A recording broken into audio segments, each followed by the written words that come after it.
A hero to some, a monster to others. He hoped to start a third world war. Ante las exigencias del imperialismo, the CIA and American Special Forces conspired to bring him down. His death is shrouded in mystery, his body secretly buried in an unmarked grave. But the man they hoped the world would forget is the man who would become a legend.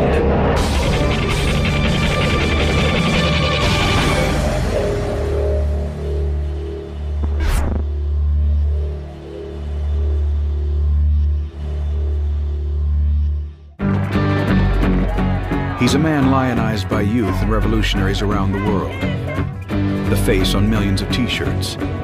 But the real Che Guevara was not a two-dimensional image, but a complex man with an unwavering goal.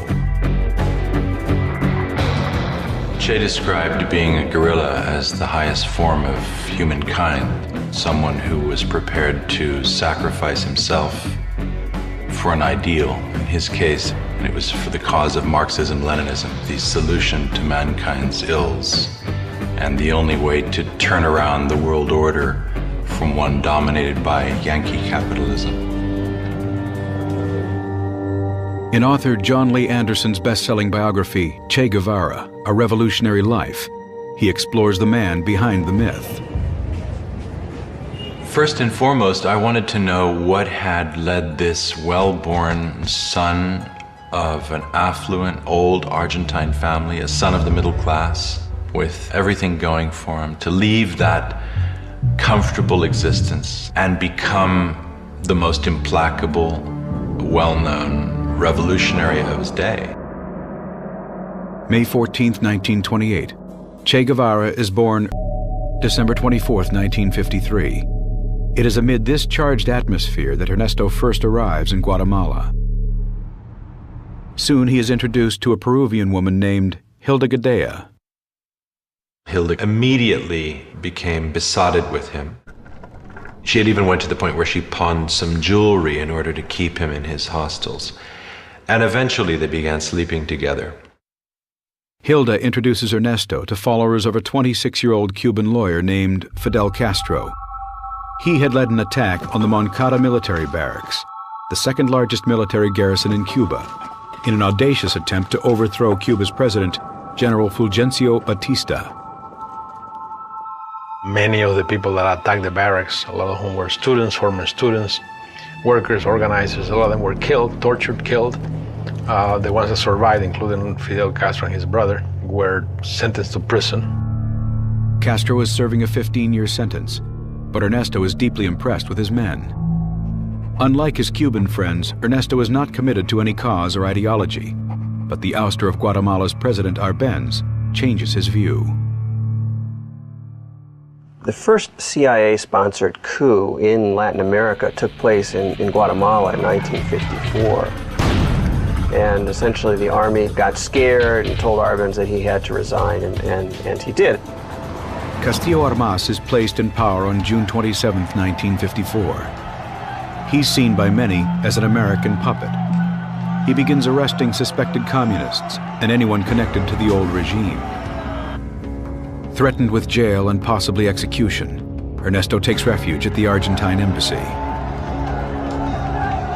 He came away convinced that the United States was, as he famously later called it, the enemy of humanity. Jacobo Arbenz Guzman succumbed before the cold, premeditated aggression of the USA, hidden behind a smokescreen of continental propaganda. Ernesto now considers himself a Marxist. Communism seemed to offer a way forward and a ready-made ideology for the kind of new society that could rise from the ashes of the old. Ernesto Guevara, he left Guatemala a very radicalized individual, looking now for a revolution he could fight in. September 1954. Like many other leftists, Ernesto heads for Mexico City, where former President Cardenas had successfully nationalized its oil fields in the 1930s. Mexico had a historic standing as one of the countries on the flank of the United States who had stood up to Yankee imperialism at the turn of the century. Ernesto reconnects with his Cuban friends and is introduced to Raul Castro.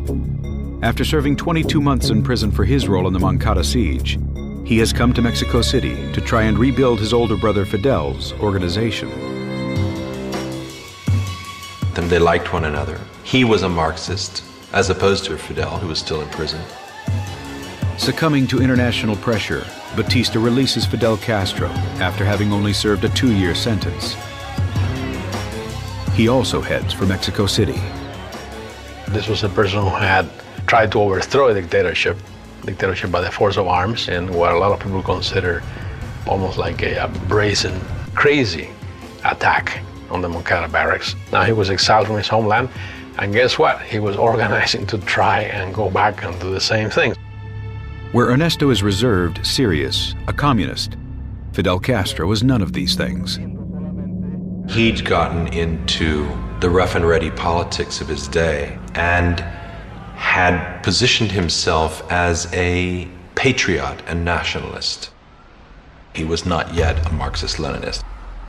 August 1955. Eager to meet the man who had stirred such passion in his followers, Ernesto asks Raul to arrange a meeting. The meeting lasts all night. Political occurrences having met Fidel Castro, the Cuban revolutionary, a young man, intelligent, very sure of himself, and of extraordinary audacity. I think there is a mutual sympathy between us. They share many of the same ambitions and the same nemesis, the United States. Ernesto is invited to join the July 26th movement, named after the date of the Moncada siege. The only non-Cuban in the group, he signs on as troop doctor and is given the nickname Che. Argentines say Che when they talk to one another. It's an old term meaning, hey, you. And so they began calling him Che. Hilda had been left behind in Guatemala. She now joins Che. Hilda announced that she was pregnant, which came as a bit of a blow. But curiously, he decided to do the right thing, and he married her. Soon after the birth of his daughter Hildita, Che pours all his energy into the movement and the big push for Cuba. Almost immediately, he was off for long periods of time in a ranch outside Mexico City, where they trained militarily. He turned out to be one of the best shots in the group. But word soon gets out, and Che, along with Fidel Castro and most of the July 26 movement members in the city, are arrested and detained. They're in jail for a month. Upon their release, the movement goes underground. Fidel Castro continues with his plans of overthrowing Batista and purchases a beat-up old boat for $15,000, appropriately named the Granma, to take his small army of 82 from Mexico to Cuba. They anticipate a 5-day journey. Che writes a letter to his mother informing her of his actions. Hilda is to mail it if he should die in battle. In essence, saying his last goodbyes to Hilda and his young daughter, that if he survived, he would see them again. But you know, the revolution called. 2 a.m. on the morning of November 25th, 1955. 82 men board the Granma. With our lights extinguished, we left the port of Tuxpan amid an infernal mess of men and all sorts of material. Fidel's words began to take on reality. In 1956, we shall be free or we shall be martyrs. His cause was revolution in Latin America. The next objective was Cuba, to liberate Cuba. And he had ceased to call himself Ernesto Guevara. He had become Che.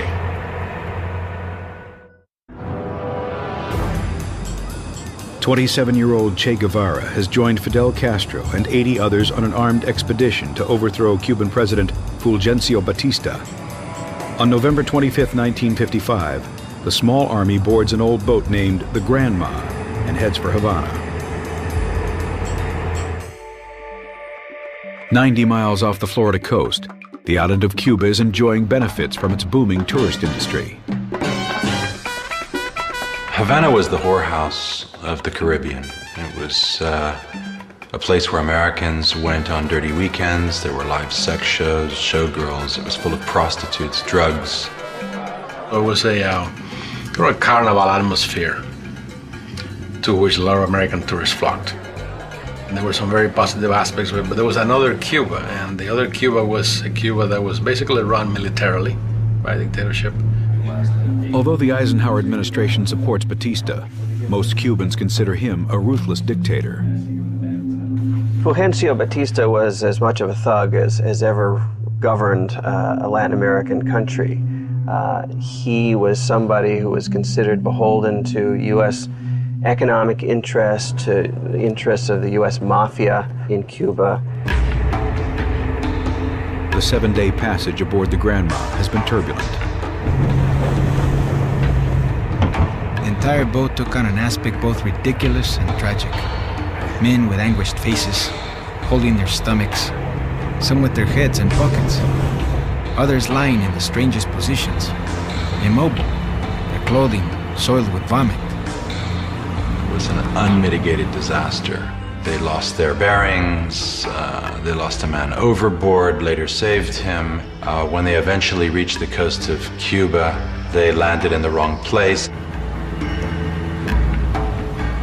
They arrive in Cuba 2 days late and in broad daylight. As the old boat approaches Las Coloradas beach, they hit a sandbar. Foundered and had to stumble ashore into a marsh. Before the troops have a chance to regroup, Batista's Air Force attacks and sends Che and the rest of Fidel Castro's men fleeing.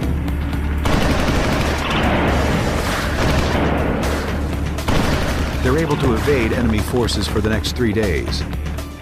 But on December 5th, their luck runs out. In a matter of seconds, a hurricane of bullets.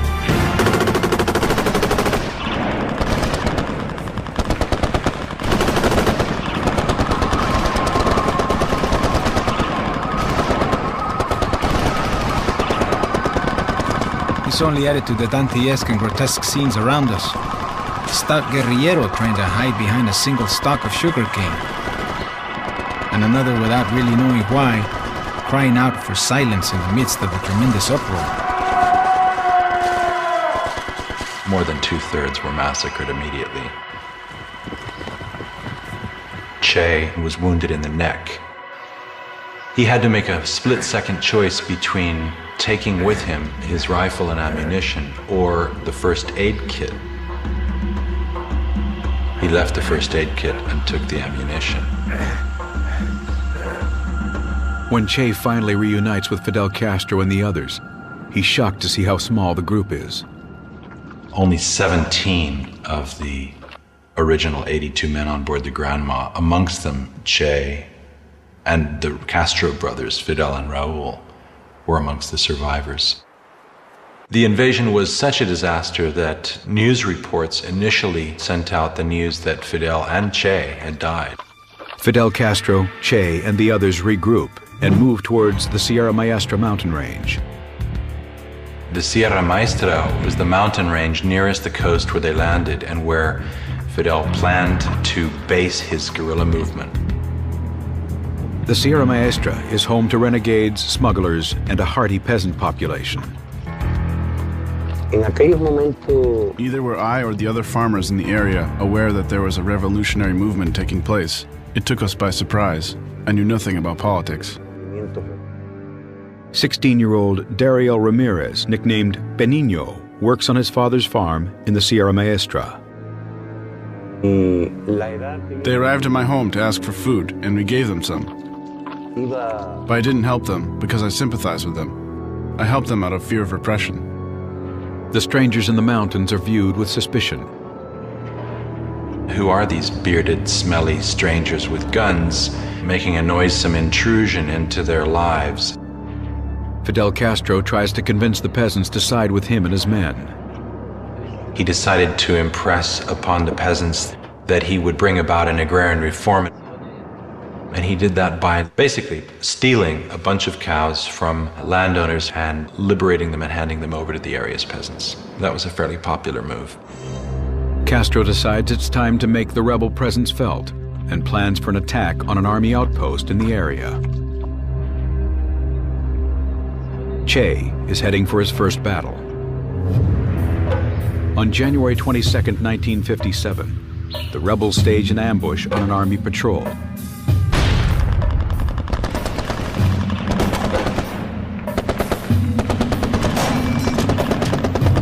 As the first shots ring out, Che is face to face with the enemy. He shot him when he saw him drop, and he seemed to be gauging his own reactions to see how he felt about it. And he felt fine. He felt fine. The small group is now faced with having to execute one of their own. The traitor, a man called Eutimio Guerra, one of their first collaborators, was discovered to be a spy. Fidel sentenced this man to death. No one ever said who had executed Eutimio Guerra, but in Che's personal diary, it emerged that he had, and he described it in vivid detail. Taking the man's possessions from him, exchanging words from him, and then Che stepping up to his side. There was a thunderstorm breaking just then, and placing a revolver at his temple and blowing his brains out with a .25 caliber revolver. Che inspected the entry and exit wound, very much the doctor writing down that he had slept fine with what he had done. From that moment on, Che changed. War is harsh, and at a time when the enemy was intensifying its aggressiveness, one could not tolerate even the suspicion of treason. I don't know the final tally of execution victims of Che Guevara, but it was certainly dozens.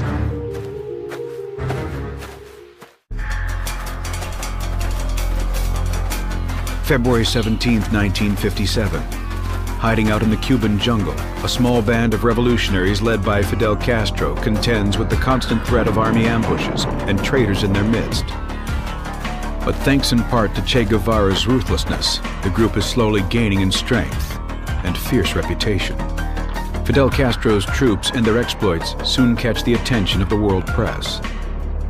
A newspaper editor named Herbert Matthews from the New York Times, who had got smuggled up to meet him. Castro gave the impression to Herbert Matthews that he had like 100 to 150 men. In fact, the mighty rebel army is made up of only 20 men. When the article is published a month later, it confirms that Fidel and Che have survived the initial attack by Batista's forces, and that their movement is thriving in the Sierra Maestra. In response, Batista deploys 1,500 more soldiers to hunt down the rebels.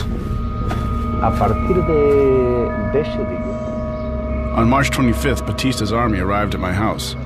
They surrounded my home and opened fire because I had been reported as a collaborator with the rebel army. They killed my wife. That's why I joined the rebel army.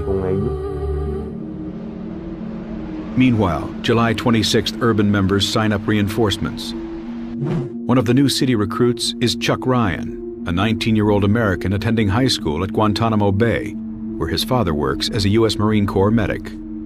We had a large society with the Cubans. We were all friends, and we went to their weddings and their baptisms and things like that.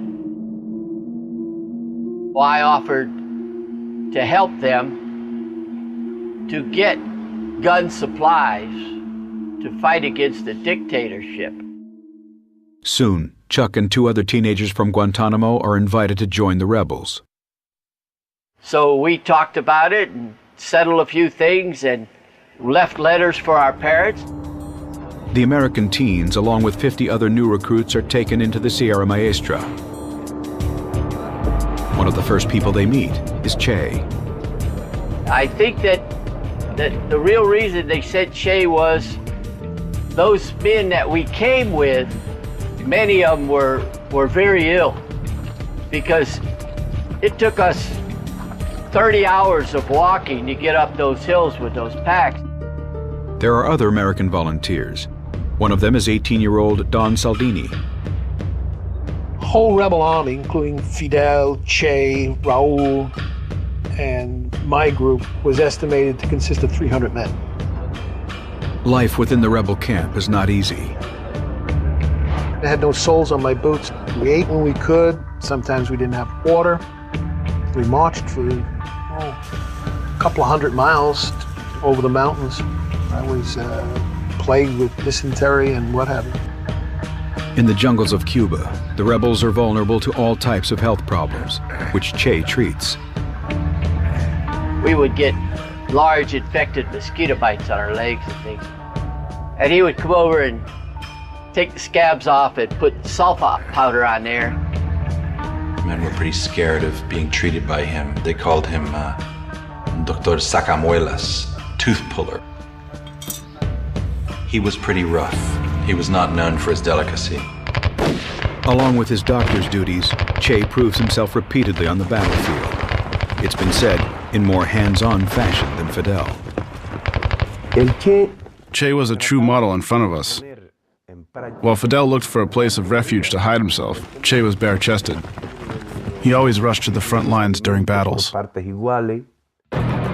His willingness to confront death, to take life, to risk his own life, came together to form a charisma that was highly unusual and which gave him an almost legendary reputation. And he emerged as a man which others feared and also respected and admired. Seeing how well Che conducts himself in battle, Fidel promotes him to commandant on July 12, 1957, and gives him his first military command of 75 men, known as Column Number 4. The vanity which we all have in us made me the proudest man in the world that day. There were those who fell under his leadership and charisma, and particularly very young boys, you have to call them, 15, 16-year-olds. Some of them were runaways who became his disciples, and they became known as Los Cachorros del Che, Che's cubs. He was everything to them, an older brother, a father, a guerrilla leader, an instructor, very much the ideologue. He gave them literacy lessons. He wanted them to read and write. Others do their best not to attract his attention. He could punish someone for 3 to 6 days without food for something minor. This character and furious discipline of his makes me believe it was fear that we had of him. We feared that he would impose upon us a punishment. By October, Che has a new base in La Mesa.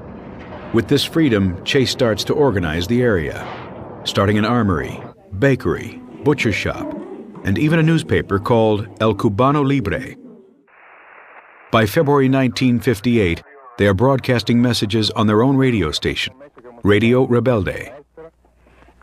Not all the guerrillas know they are fighting a communist revolution. If Fidel had told us that it was a communist movement, all of the recruits would have abandoned him, for sure. There was a lot of concern about Castro's power and rhetoric and who he was. He was a bit of a mystery at that time. The CIA and the U.S. military continued to give Batista weapons. The Sierra Maestra swarms with Batista's troops, yet the rebels maintain the upper hand, having gained enormous support from the local population. Batista's army was on the ropes, and it was to Che that Fidel looked to take the war to the north. After 18 months in the Sierras, it's time to expand the war to the other parts of Cuba.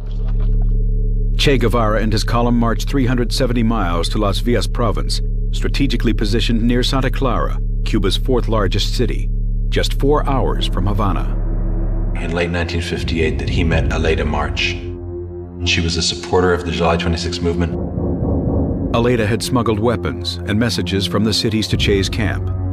But on one such mission, her cover is blown. she ended up staying in the mountains and joining Che. And in the course of the coming weeks, as they left the Escambray to do battle against Batista's army in the towns around Santa Clara, they became lovers. Meanwhile, the guerrilla war intensifies.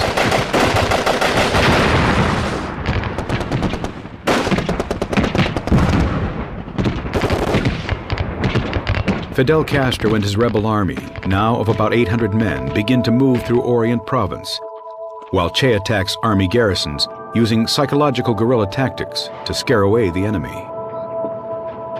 Monday, at 1 in the morning, one rebel went and took one shot into the garrison and got, of course, this massive firepower response. And went home or went to sleep or went to do something else. The next night, a couple of rebels, one at 11 o'clock and one at 4 in the morning, did the same thing, one shot. By the third night, that garrison was always up and not sleeping.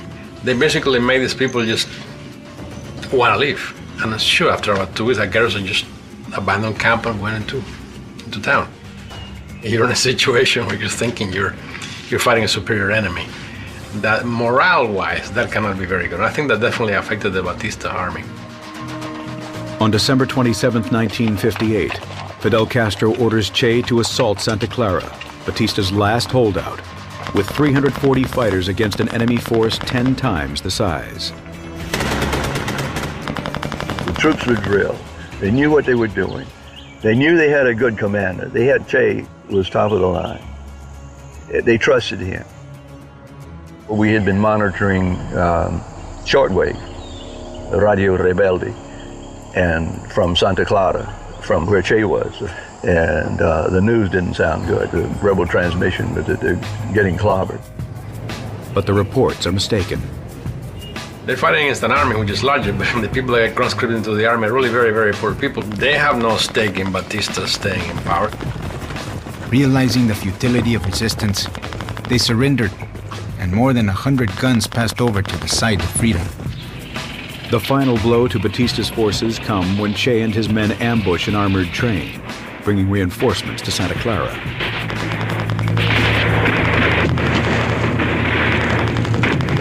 On December 31st, 1958, Batista fled Havana with his entourage and several millions of dollars in cash. As news of Batista's departure spreads, troops begin to surrender. Fidel ordered Che to march on Havana from Santa Clara, while he himself made a more leisurely victory parade the length of the island. 32-year-old Fidel Castro and his rebel army arrive in Havana on January 8, 1959. Today, all eyes, those of the powerful oppressors and those of the hopeful, are fixed on us. Che's dream is for a united socialist Latin America, a new world order that will not sit well with the United States. To attain it, Che will spread revolution across the continent. But first, more blood will be shed.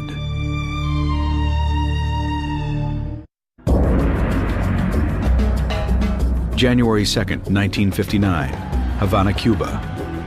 After a 2-year hit-and-run war against the forces of Cuban President Fulgencio Batista, a guerrilla force led by Fidel Castro and Che Guevara has now gained control over Cuba. In Havana, it will be Che's job to keep the new revolutionary government in power by targeting and purging any opposition. As Cuban President Fulgencio Batista flees in defeat, Fidel Castro and his rebel army make a triumphant entry into Havana. We were received as liberators, celebrated. I mean, people ran out with bottles of rum. People went wild. It was a marvelous experience. I think for the first time in my life, we were able to see the people of Cuba united, with one vision, one love, and that it was the most beautiful thing you can see in Cuban history. After 2 years of living in the mountains, the rebels find the temptations of Havana hard to resist. Che had to issue stricter orders on the behavior of his young men who, arriving in Havana for the first time, finding all of these beautiful young women, in essence throwing themselves at them. It was, as Leda described it to me, something of an orgy taking place, particularly in the bushes below the great statue of Christ. Che's wife Hilda had not seen him since the guerrilla campaign began 2 years earlier. She flies to Havana with their daughter, unaware that there is another woman in his life. And immediately he told her that he was no longer in love with her and he wanted a divorce. Che was married to Aleida just a couple of months later in a small ceremony with Raul Castro acting as one of his witnesses. As Che puts his personal life in order, Fidel Castro begins to implement the first major changes in Cuba. Well, in the beginning, most of the population was expecting a change. Castro, always when he was in the mountains, he promised free election in 18 months. There is not communism or Marxism in our ideas. We will not seize any land from anybody. Yet on February 16th, just 2 months after the rebels' victory, Fidel Castro was sworn in as prime minister, and the elections never take place. Then certain segments of the professional class and the elite and the middle class began to view Fidel Castro and his regime with suspicion. There was a debate that started almost from the day Castro took power about whether he was a communist or not. And part of this debate focused on Che Guevara, who obviously did get on the radar screen pretty quickly of the CIA. Fearing that an alliance with the known communists could jeopardize his position, Fidel Castro keeps Che at a distance. He ordered Che to take over the La Cabaña fortress, which is an old colonial garrison overlooking Havana Harbor and the city. That was where the war criminals were tried. Che orders executions of those found guilty. In essence, carrying on with what he had been doing in the war. Summary trials for torturers, for men accused of war crimes, and carrying out their firing squad executions in La Cabaña. The American guerrilla Neil McCauley had spent several months with the rebels and helped train the soldiers. He is approached by the commander of the firing squad on its first round of executions.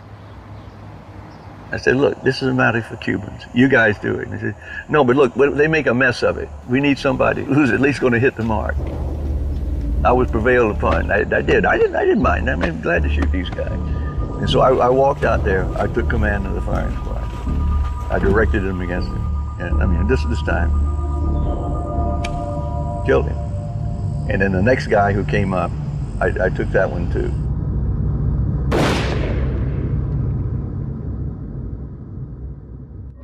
Over the next 18 months, hundreds, some say thousands of people are executed by firing squad. The killings help cement Che's terrifying reputation. Both of them, they are killers, they are murderers. Castro has killed thousands of people, and Che Guevara has killed thousands of people too. So Che was a devil. Along with the guilty, some claim that many innocent men are also executed. That's the reason why a lot of people hate him so much, because he caused so many families to grieve. Were innocents killed? Possibly. I don't know of any particularly. What this did, though, is it showed that Fidel meant business. Don't mess with the revolution. Cuba's a dangerous place. As Che continues with the war tribunals, the same questions in the United States regarding the new regime are being asked across the globe by Soviet Premier Nikita Khrushchev. My father asked intelligence, KGB, his political analyst, who are these guys? There was answered that one Central American dictator replaced another Central American dictator. For sure, they're pro-United States, and maybe they're agent of CIA. It was no idea that they can be socialism. Realizing he has to appease U.S. concerns, Fidel Castro travels to Washington on April 15, 1959. Military dictator. That is why we are not agree with communism. He met with Vice President Nixon, claimed famously to the American press that he was not a Marxist, denied it, and said he was a democratic humanist. Fidel, at least in those initial months, kept everyone guessing. But behind the scenes, Fidel Castro had already aligned with Cuba's Communist Party. It'll always be an open question whether Fidel became a Marxist himself because of pragmatic opportunity or evolved over time. There is no doubt Fidel Castro is influenced by Che's ideological convictions. Che was vital in being a sounding board and an advisor to Fidel during the key years in the Sierra when he built up his role as the revolutionary strongman and also in turning him leftward. Fidel Castro shares Che's ideology and determination in changing the course of Cuba. Secretly, he had Che and some of his more radical colleagues meeting and privately drafting the outlines of the future communist state of Cuba.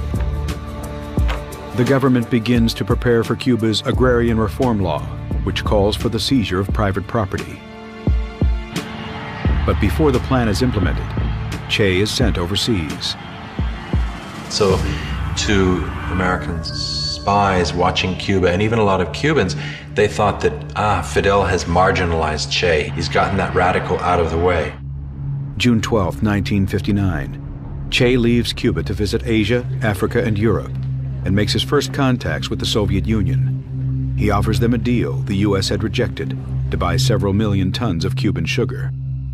It was the rule of the Cold War, even that you don't think that these people will be your allies or your friends. But if they're trying to do something negative to your enemy, you have to help them. The Soviets agree to buy what the Americans won't.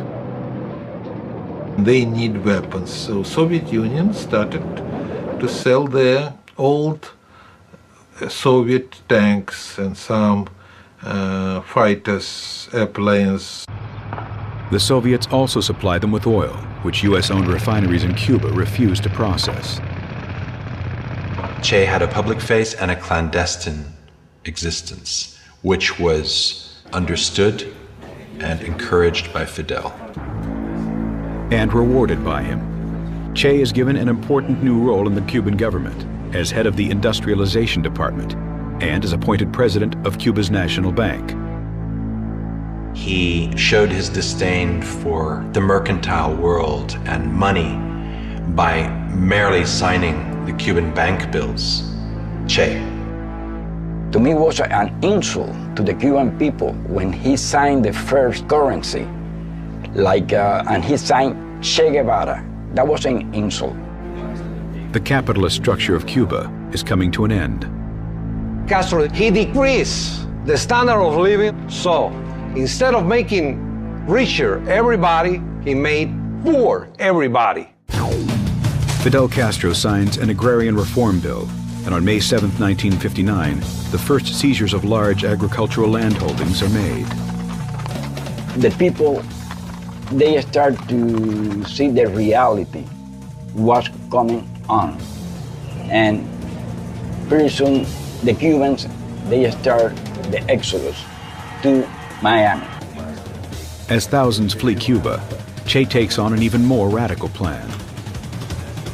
A favorite argument of Che's was that in order for Cuba to become truly politically sovereign, it had to become economically independent of the United States. And the only way to do that was to sever all economic links with the United States.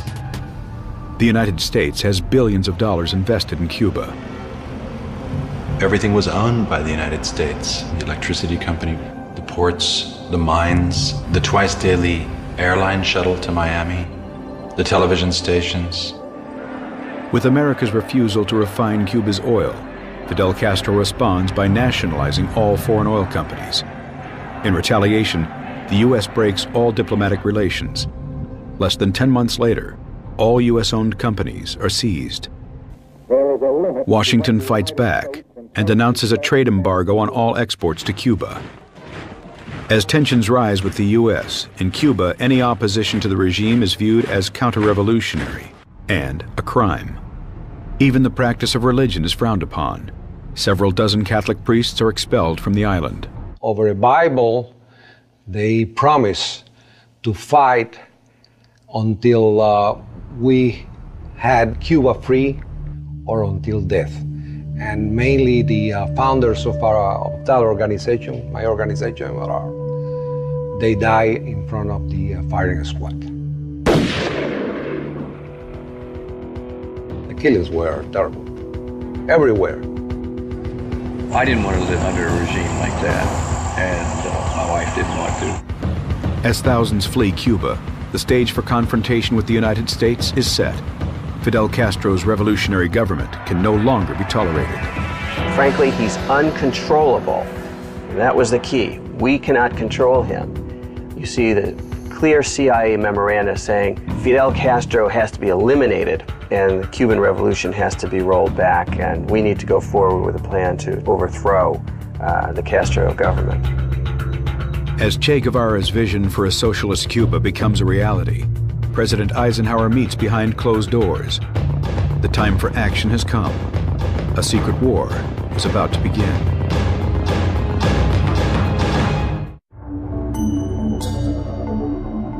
Within a year of Fidel Castro coming to power, the capitalist economy in Cuba has crumbled. Che Guevara is directly involved in seizing land. Foreign interests are nationalized. Thousands of Cubans are leaving. Relations with the U.S. sour, and Cuba sets its sights on the Soviet Union. America takes action. A plan has been presented to President Eisenhower, and he signs it. A covert operations program to invade Cuba goes forward. The U.S. responded to the radicalization in Cuba by building up its biggest ever CIA base in Miami, recruiting thousands of Cuban exiles to work for it. One of the CIA's recruits was a young man called Felix Rodriguez. Born and raised in Cuba, Felix's family fled to Miami after Fidel Castro came to power. I learned that they were training camp to go and fight Castro, so I joined them. And I was then 18. The Cuban exiles train in Guatemala under the direction of the CIA, and a smaller group is sent into Cuba. Our team infiltrated Cuba before the invasion to work with the resistance. Back in the United States, John F. Kennedy is sworn into office on January 3rd, 1961.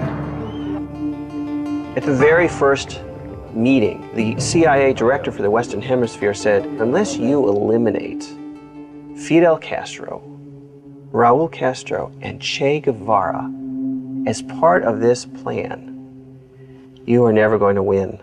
This is going to be one long, drawn-out affair. Kennedy agrees. Not only will he support the CIA plan to invade Cuba, but CIA assassination plots as well. So, in August of 1960, a very high CIA official named Richard Bissell authorized the CIA to create poison pills that would then be sent to mafia contacts inside Cuba and somehow put in Fidel's food. Although the assassination attempts are unsuccessful, the plan to invade Cuba begins on April 15, 1961. It was in the course of the fighting that Fidel finally showed his true colors and announced that he was socialist, Marxist-Leninist, that the regime henceforth was going to be allied to the Soviet Union. Fidel Castro gives Che command of Cuba's Western Army, but the invasion comes further south in an area called Playa Girón, the Bay of Pigs. As the 1,500-man Cuban exile army known as Brigade 2506 approached the island on April 17, 1961, their boats are sunk by Castro's Air Force. We was waiting some support, like air support, Navy support, but nothing of that happened. Within 48 hours, this force was largely decimated. Che had been far from the action, but he and Fidel Castro are credited with fighting off the Americans. And they were heroes for everybody, in school, in the universities, on the Soviet leadership. For America's new president, the invasion is a disaster. It was a famous meeting between Che Guevara and a Kennedy aide named Richard Goodwin. The first thing he said to Goodwin was, "Thank you for the Bay of Pigs. It allowed our revolution to consolidate. Before the invasion, we were a somewhat fragmented, young government, but after the revolution, our victory and the kind of nationalist fervor that your invasion caused has allowed us to truly move forward far more stronger than we had been before." It backfired in every conceivable way possible. Fidel Castro and Che are convinced that America will invade again and turn to the Soviets for protection. My father told, we cannot protect Cuba using our conventional forces. So it must be signal. If you invade Cuba, you will be in trouble because we are serious. The last discussion about deploying missiles in Cuba, it was in Che Guevara and Khrushchev. It's not long before the Soviet missiles installed in Cuba are detected. It was a very, very dangerous time. Fidel Castro and Che pushed the Soviets to launch the missiles in the event of an American ground invasion.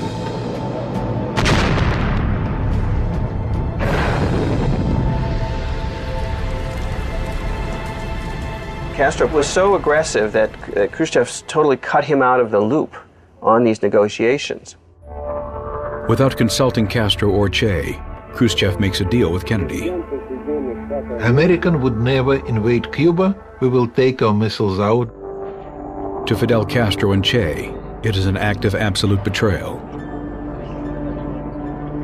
I mean, it was Che who was the first Cuban official face-to-face with a Soviet official to kind of basically read the Soviets the Riot Act.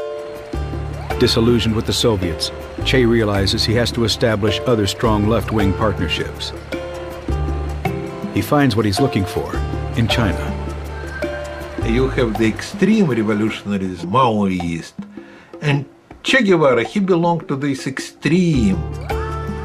Che is impressed by Mao Zedong's plans to take China from an agrarian society to a modern communist one. Che wants to do the same for Cuba.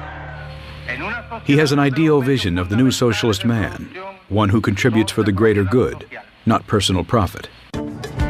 Now, in our Cuba, work is acquiring a new meaning and is done with a new joy. The idea was to create a new man who was willing to sacrifice himself on behalf of others, to build a socialist paradise through hard work and dedication.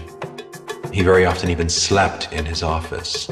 And even famous visitors remark finding him there, sometimes asleep on the floor. He instituted a volunteer labor program whereby on his only free day he would go off to cut cane himself. He urges his colleagues to do the same. He became renowned in Havana as a bit of a party pooper. His wife Aleida and their 4 kids are also subjected to his rigid ideology. He was austere and severe at home. He refused to let his wife Aleida have the benefits of his ministry car. She had to take the bus. If she was given a gift by a foreign dignitary, she had to return them. Che also has other more adventurous campaigns in mind. Che wanted to focus much more on international revolution. So he began to revive his hopes of extending the socialist revolution to other parts of Latin America as a way to create breathing space, open up a new lung for Cuba in the hemisphere. He began to be seen increasingly by the Soviets as a kind of dangerous radical who was pro-Chinese. They were critical of him with Fidel.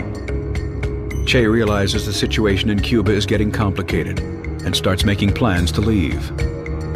Che understood that Fidel was entirely now dependent on the Soviet Union economically, and it was up to him to sally forth and revolutionize the socialist world. To succeed, he will have to confront the Soviets, risk his relationship with Fidel Castro, and put himself on the front lines.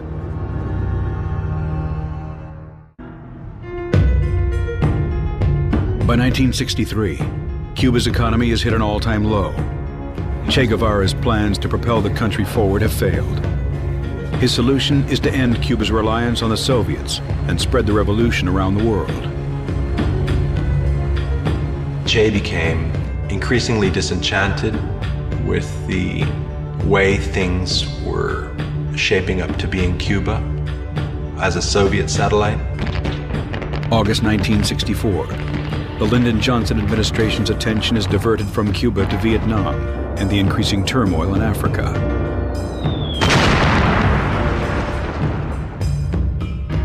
The Cubans also have their eyes on Africa, particularly on what had been the former Belgian Congo.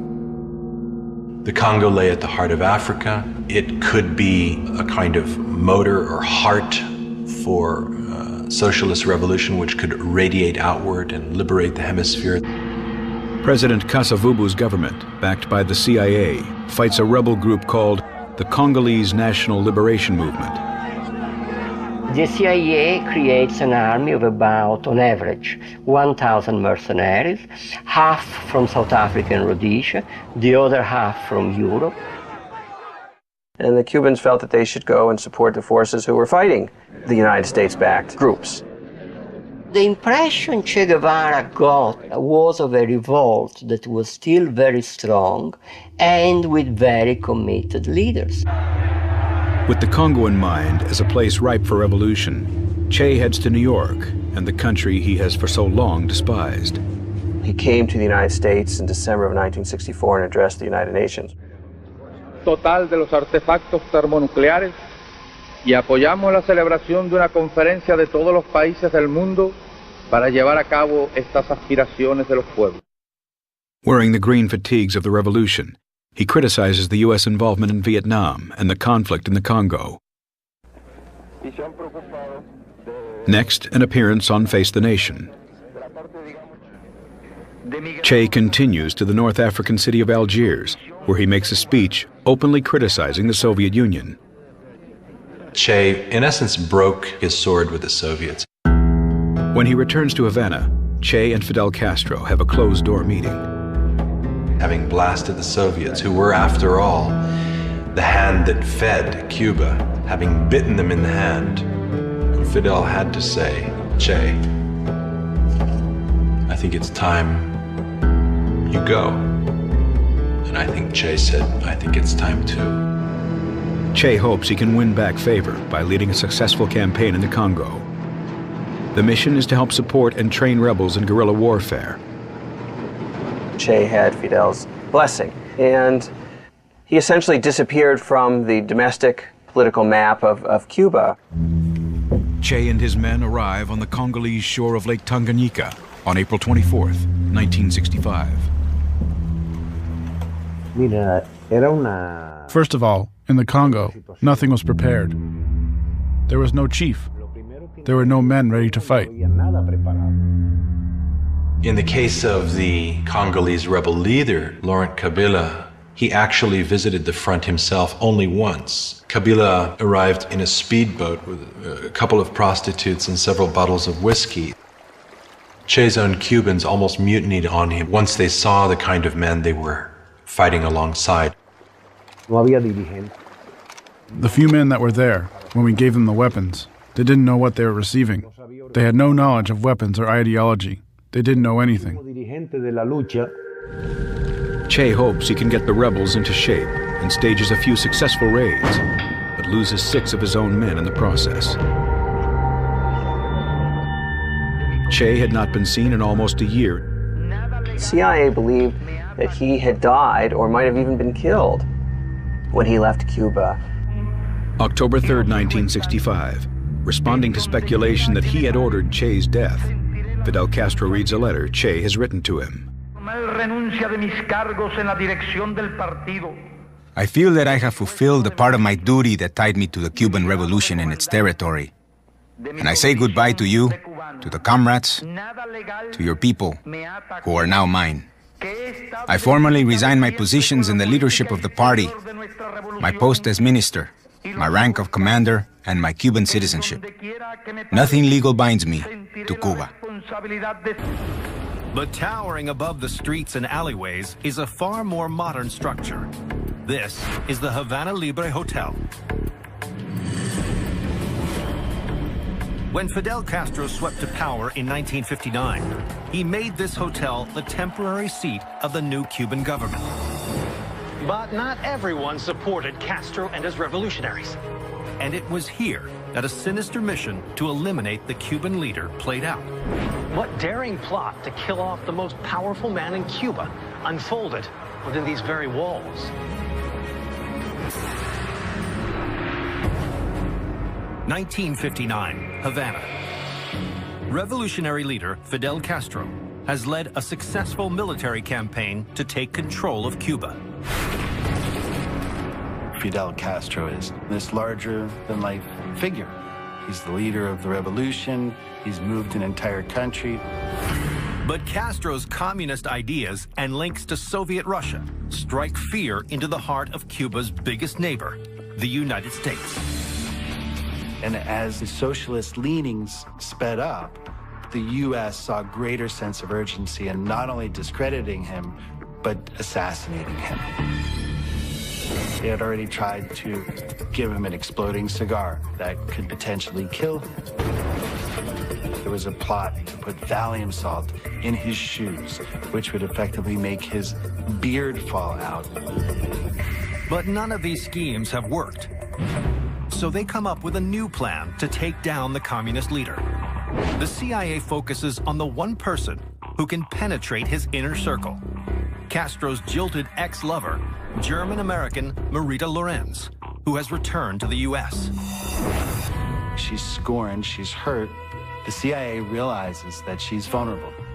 They knew she was in love with him, and they talked to her about how he was not only a dangerous person, but he was also going to endanger the security of the United States of America. And they talked to her about how they needed her because of her intimate relationship with Fidel Castro to be part of their plot to assassinate him. Convinced that Castro presents a threat to the U.S., Marita accepts the deadly mission. The CIA knew that Fidel Castro was still held up in the penthouse of the Havana Libre Hotel. She's one of the few people on the planet that has access to Fidel, that can go to his penthouse room, and they concoct this plan to give Marita these poison pills that she's going to take to Havana, bring up to his penthouse apartment, dissolve in water, and kill him. She hides the pills in a vat of cold cream so she could get them through Cuban customs.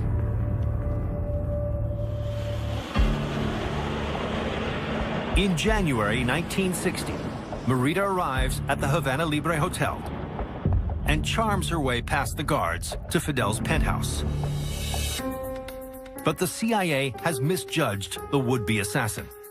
Face to face with him, she begins to have second thoughts. But of course, she's in the place where they shared so many intimate moments together. Marita's emotions get the better of her, and her plan starts to unravel. Her heart is racing. She's trying to pull the cold cream off the pills, and it's not working. Then Fidel walks in. Seeing the pills, he realizes that Marita has been sent to kill him. Fidel understands his power over people. He sees her, she's trembling. Castro reaches for his gun. Then he does something totally unexpected. He gives Marita his revolver. He says, "Go ahead, kill me. Take my life." This is Marita's chance. She drops the gun and falls into Fidel's arms. As Fidel suspected, she can't go through with it. Fidel forgives his former lover and allows her to flee back to the United States. Despite her failure to carry out the assassination, Marita remains involved with covert government organizations for nearly 2 decades. But this is not the last assassination attempt that the CIA plots against the Cuban leader. In fact, Castro eludes over 600 attempts on his life. including one in which a wetsuit is lined with a deadly bacteria.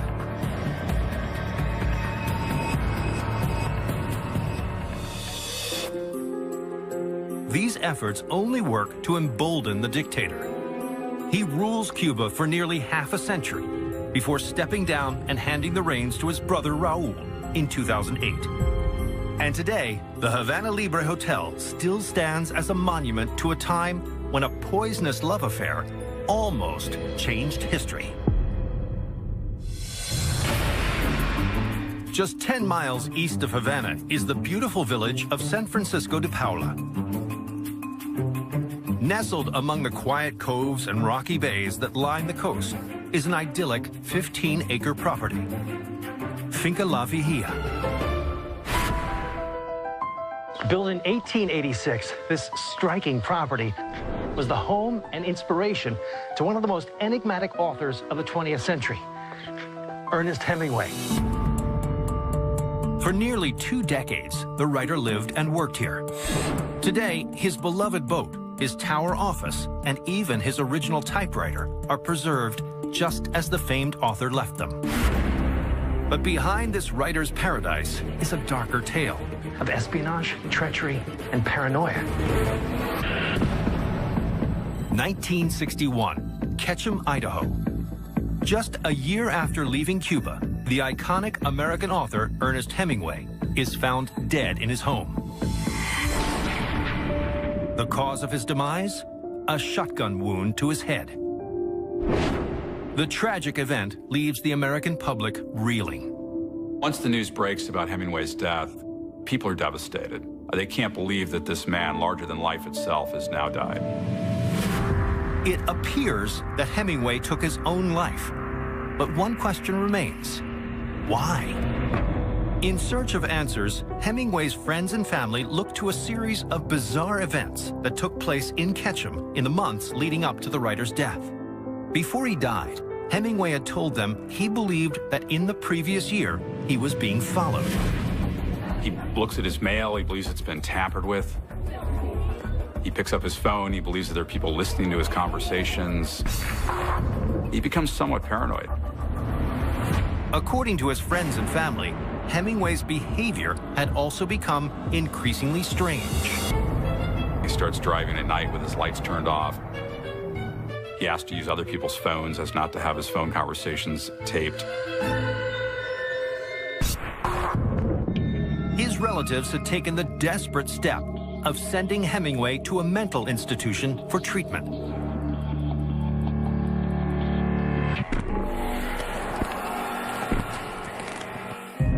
But to no avail. His paranoia continues, his delusions continue. He's starting to spiral down in depression. It seems as if Hemingway's suicide was simply the result of the author slowly losing his mind.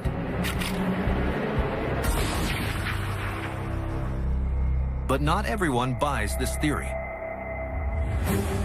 In 1983, Jeffrey Myers, a literary scholar using the Freedom of Information Act, obtains an FBI report that reveals shocking new clues about the author's life and death. Clues that lead back to the mysterious land of Cuba.